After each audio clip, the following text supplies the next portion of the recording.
and welcome back to my channel. I am the Mass Trans and you are watching me, baby. Now, before we get today's video started, I just want to give a quick what's up to my peeps and a diabolical middle finger to the creeps. You know who you are. Alright, I'm a little low energy this morning, y'all. I'm not going to even hold you. It's just one of those days, in the words of Monica. And in spite of it being one of them days, just one of them days, I want to come and talk a little bit about Tracy Braxton. This story, it took my breath away, right? Just because it was so unexpected. I did not see this one coming. And now in retrospect, there were little nuggets and gems that I feel like she dropped along the way. So anyway, in case you've been living under a rock and you don't know what's going on, and this is something else I do not like, right? So Tracy Braxton passed away on Saturday, I believe, of esophageal cancer. And every time I read or see a news report, they're talking about Tony and Tamar's sister, Tracy. And I just feel like that's just so disrespectful on a whole other level. And comment below, maybe I'm just being hypersensitive, I don't know, but I just feel like, damn, she can't just be Tracy Braxton. That wasn't good enough. She has to be Tamar and Tony's sister. Like, let her just be Tracy Braxton. People know her enough in her own right to know who she is. But the media, they want those clicks and views, and they know that the name Tony and Tamar is going to garner, more traffic to their sites. And so, to a certain degree, I feel like they put that in the title to make sure that they, get the amount of traffic that they want. So I wasn't here for that. So anyway, Tony Braxton, who is the second oldest, Tracy Braxton, who's the second oldest right after Tony, passed away. And when I saw this news story, y'all, like, I was just like, what? Who? No, you playing. You are playing with me. And it just really made me sad on a whole different level. Just because I feel like Tracy was one of those people who really just wanted to be loved and wanted to be liked and spent her whole life trying to garner the approval of her family, of the public, trying to prove that she was worthy of being a Braxton, so to speak. And I'm not sure what her relationship with her sisters was at the time of her passing, but I know there's one or two of them sisters. I'm not going to say no names because I'm not going to be messy. But one or two of them sisters should be feeling, a little bad about how they treated Tracy when she was here.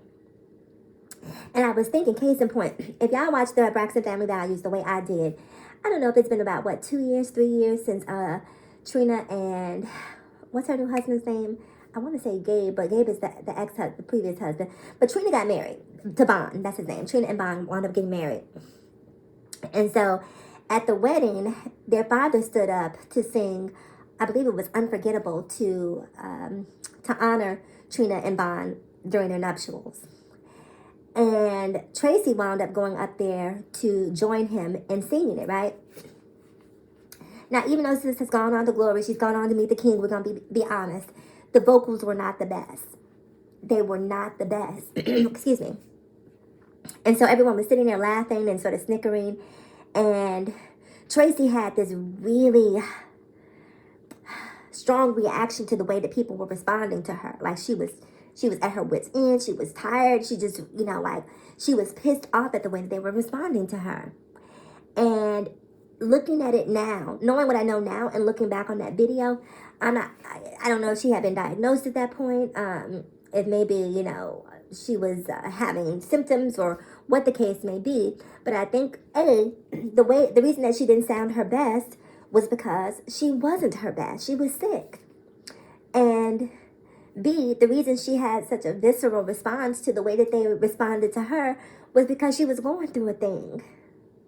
And that's the thing, right? That's the thing about things. The thing about things is you don't know what another person is going through. You just don't know what a person is going through. And these people today, especially in the day and age of social media, are so quick to assume the worst, are so quick to make light and make everything into a joke.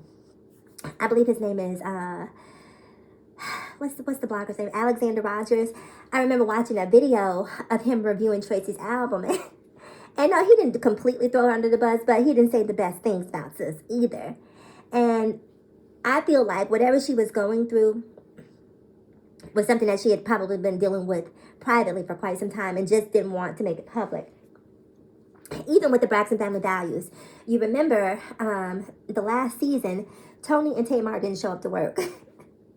Actually, Tony, Tamar, Tawanda, and Trace, I'm sorry, and Trina didn't show up to work. The only one who showed up was Tracy. Tracy said, look, I'm here to get this check. Y'all can have all the attitudes and pride y'all want. I want this money. I need this check. I'm showing up to work.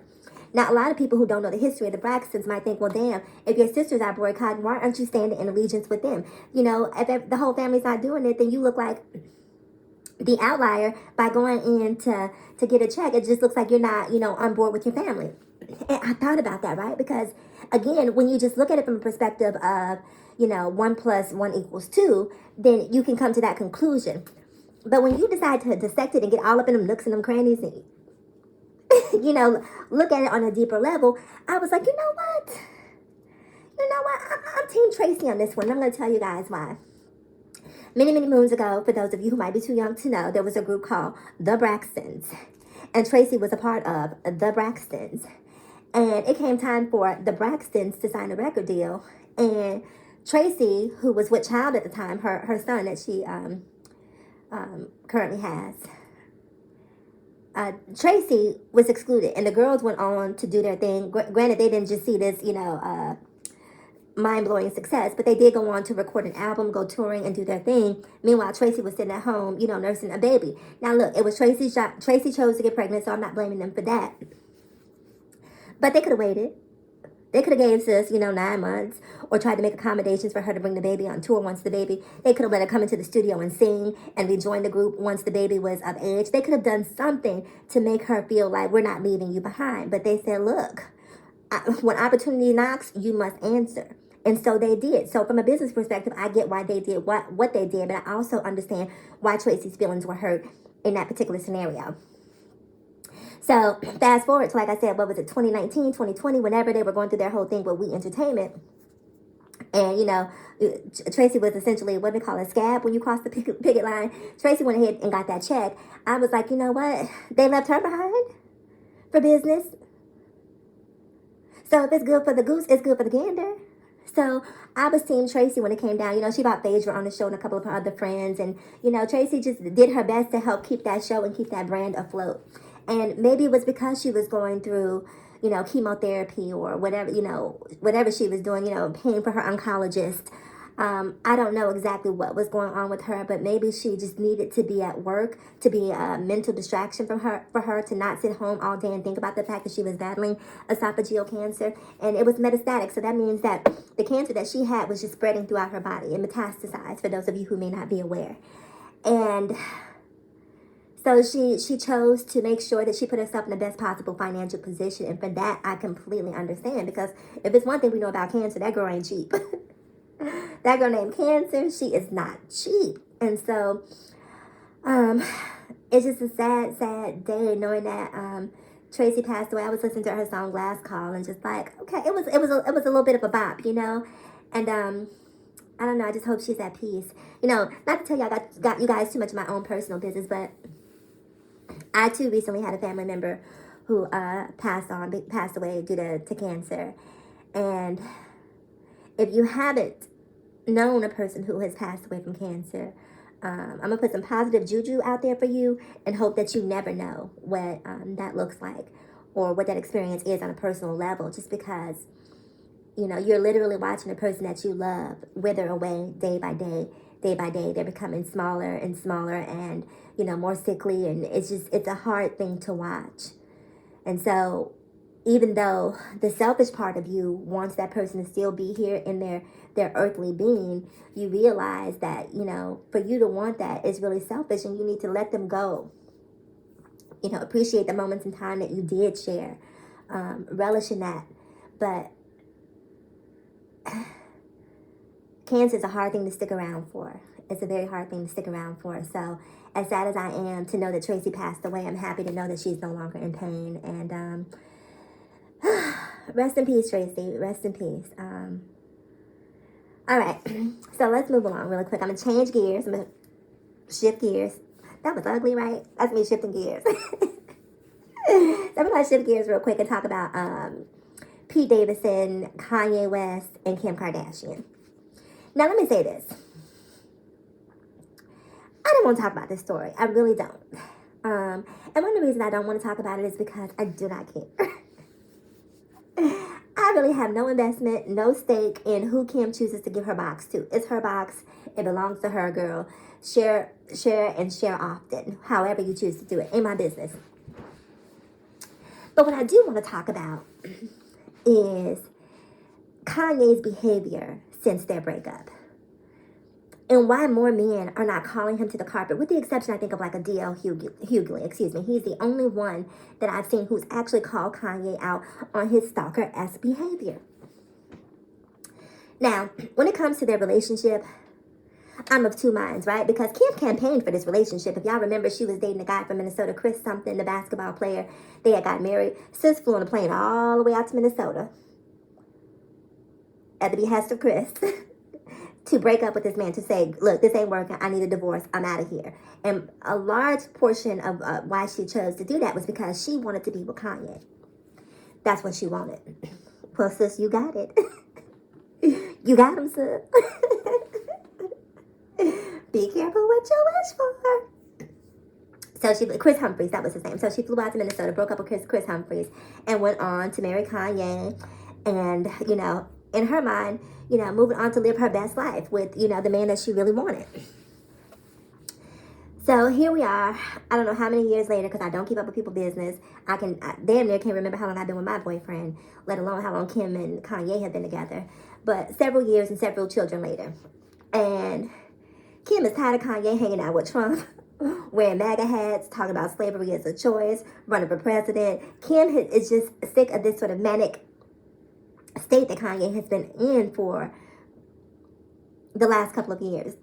I'm not going to even say the last couple of years, because Kanye has been showing signs of manic behavior for decades at this point, you know. And the problem was, when some of his mania would come to the surface because we agreed with what he said, we didn't call him to the carpet. You know, case in point, George Bush doesn't care about black people.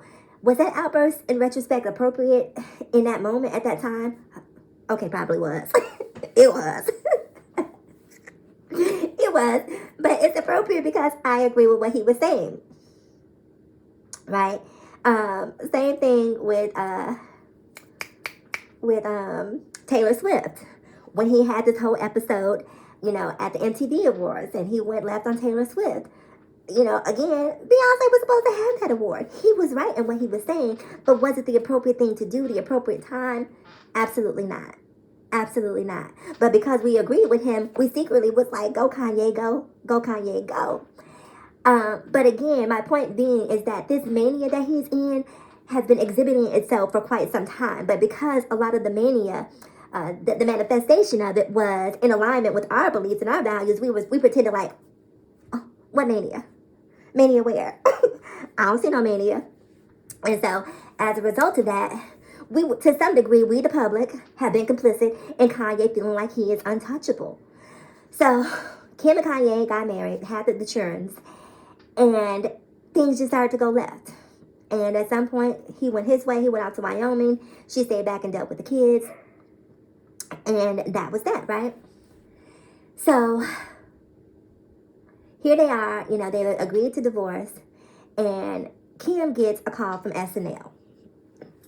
Now, meanwhile, Kanye is off gallivanting with, you know, women, a woman here, a woman there, living his best life. You know, in the words of Mama Braxton Evelyn, laying it low and spreading the wide, baby. Anybody could get that Kanye smoke. I mean, anybody. He is, baby, passing it out like a flyer. Do you hear me? You get some Kanye. Baby, he was passing it out. Now, meanwhile, Kim is not even taking the bait, right? She's not getting upset. She's not acting out emotionally. And I'm sure as a woman, even though you break up with a man and, you know, it's not what you want, it's hard, even when you don't want to be with someone, to watch them move on. Because that self-saboteur in your brain starts doubting that decision that you've made to break up. That self-saboteur starts saying, maybe you shouldn't have broken up with him. Maybe you should work this out. Maybe you should fix it. Sis. Don't listen to that hoe. She is trying to set you up for failure. Don't listen to her. So I'm sure Kim was sitting back watching him go on dates with these models and, you know, do his thing. And by all appearances, being hashtag unbothered. Kim who? Kim where? Don't know her. I'm Yeezy. I'm living my best life, and it is what it is. So Kim sits silent through this. She's with her kids. She's not making a whole lot of public appearances. She's not really doing a whole lot, right? So one day the phone rings. Bling. Hi. Yeah, it's Kim. You want me to do Saturday Night Live? Okay. Oh my God. I can't believe that. I'll be there. I'll be there on Friday. I know it's Saturday, but I'll be there on Friday. Alright, so Kim gets a call from Saturday Night Live, right, to show up. And she does. And in one of the skits, she is paired with Pete Davidson. And the magic happened. And the thing I love about this is, right, this wasn't Kim out at a club, she wasn't on a dating app. She wasn't asking friends to hook her up. She was out securing the bag, okay? And the universe ordained and said, look, Kim, let me show you what you really need. Let me show you what you really need. And the universe said, Kim, meet Pete. And they met. And sparks flew. And even when sparks flew, we saw them hanging out as friends, right? It wasn't confirmed that they were dating, but eyebrows were beginning to raise. People were starting to ask questions like, y'all show hanging out a whole lot, Kim and Pete. Girl, what is it giving? Now, we've already heard about what Pete gives from the waist down. From the waist down? That boy is a monster. At least that's what legend said, or the urban legend, right? So the two of them, at some point, just start to become more comfortable with their relationship and start to date public. And as a result, Kanye just goes ballistic. Now Kim has sat through watching him date all of these models and do this and do that and, write these crazy tweets and really hasn't said much or responded or taken any of the bait. But here it is, Kim's opportunity to be happy, to be living her grown womanness, because even though she is a mother, she's still a grown woman, and grown women have needs. Ask me how I know. Ask me, because I'll tell you, grown women have needs. We do. And so she and Pete have been dating, and Kanye has just been tweeting his life away, recording videos, diss tracks. Kanye, how you writing a diss track to somebody who don't even rap?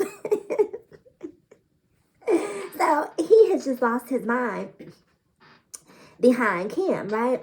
And a lot of people might think it's because he loves her so much. And for me, I don't see it that way. I think the reason Kanye is so upset with Kim is because he does not have control over her. He said, wasn't there a time when he talked about a secondary Ray J tape? Like, Kanye has been just pulling stuff out of the ether, trying to throw it at the mother of his children, in an effort to hurt her. I don't care how you feel about her, what happened with the relationship. It should always be top of mind that this is the mother of my children and I need to act accordingly. That should be top of mind for Kanye West. But it's not, because, see, Kanye has been in a relationship, an ongoing relationship since birth. And that relationship is with his ego. He is married to his ego. And I know people are always talking about his, fragile mental state. And do I believe that there are some mental and emotional issues going on? Absolutely, because you can't behave that way unless you're emotionally or mentally unbalanced. So absolutely. But we're talking about a man who has cajillions of dollars, right? I said cajillions. And what? Cajillions. We're talking about a man who has cajillions of dollars, who has access to the best of everything. Everything. We're talking about a man who calls himself a genius. How could you be a genius and do things that are just so stupid? Make that make sense for me. How can you be a genius but do things that are so damn stupid? Genius where? I'm looking for it. Now, he does put the caveat of musical genius on there, so thank goodness he has enough awareness to do that. But my point being, a genius is a genius. And if you could put a song together on a genius level, you should at least be able to have the mental capacity to say, look, I probably shouldn't be tweeting this. And so, yes, I do believe that to some degree, he has some mental and emotional health blockage going on. But I also think that Kanye has been enabled by so many people to act out like this. Ooh, excuse me. He's been enabled. And because he's been enabled, he continues to behave like this. Because what are the repercussions? People still gonna line up to buy Yeezys. They still gonna line up, well, maybe not line up to buy a $200 album, but you know, people consume what Kanye puts out, whatever it is that he puts out, whether it's music, clothing, shoes, whatever Kanye's name is attached to. For some reason, people are ravenous in their consumption of it. I ain't. Those foam runner shoes are probably the ugliest thing that I have seen in my entire life. And I cannot for the life of me fathom why people want to pay top dollar for, you know, not me. Not me. No. But anyway, my point being this. I feel like at this point, Kim is being abused by Kanye in a very public way. And I feel like more people need to hold him accountable for what he's been saying to this woman, what he's been doing to her, and stop making excuses for poor behavior. Because Kim said the other day, what did she say? That if you want to be successful, you need to go work your ass off. Now, when she said that, people pounced. I mean, Kim, I hate your kid. And the problem is people don't like Kim. They don't like her. Because what she said was right. She said, if you want something in life, get up and do the work. And people, oh, she's entitled. Oh, she was born with a silver spoon in her mouth. Do you know how many people were born with a silver spoon in their mouth who don't have, ain't got a pot or a window? Do you know how many people are out there like that? A lot. And Kim had to start off, if y'all don't know the history of Kim, she started off as a stylist for Brandy. Her family wasn't just throwing her stuff. Now, granted, she had access to be a stylist to people like Brandy, but it wasn't just like they were like, okay, Kim, here's, $10 million, go off and start a business. That didn't happen. Kim was out there making a name for herself as a fashion stylist, and because she knew Brandy, she met Ray J, and that was essentially what catapulted her to stardom, to fame, to riches. And in turn, the rest of her family, Chris said, uh-oh, a door was open. Baby, when I tell you Chris put a chair in that door to prop it open for everybody to come through. So this whole notion that Kim was born with a silver spoon in her mouth is true to some degree. Yes, her dad was an attorney. And yes, he was well-heeled and well-to-do. But he wasn't like, making money like that. I mean, he was making a coin. But my point being is that she still had to work. She still had to open up a boutique. She has been working for a long time to build her brand. And because people don't like her, they got upset at what she said and basically felt like, she hasn't really experienced what the average woman experienced. And they went in on her. And so the public pounces on Kim for the slightest thing. But when Kanye acts a fool, people sit on their hands and be like, oh, huh? Well, what happened? And I don't like that. I don't like that. So anyway, you guys, I'm up here for about maybe 25 minutes, so I'm sure y'all got things to do. I got other things to do on my Sunday, too. So I'm going to get ready to get out of here. Comment below. I'm curious to know what you feel about Tracy Braxton, Kim and Kanye, all that good stuff. Do me a huge favor. Like, comment, subscribe, and share, baby. And as always, in closing, ask yourself this one poignant question. Why be better when we can be better? So let's be better together. I'm the Mass Trans, and I'll talk to you guys in my next video. Bye-bye.